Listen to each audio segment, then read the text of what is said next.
today I'm here to review this Dunkin iced coffee, and it's a cake batter donut flavor coffee and milk beverage.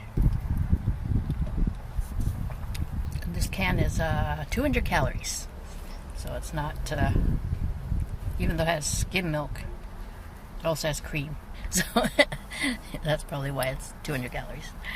But yeah, it does have a, I'm not sure if I would say cake batter, but it has a very sweet taste to it.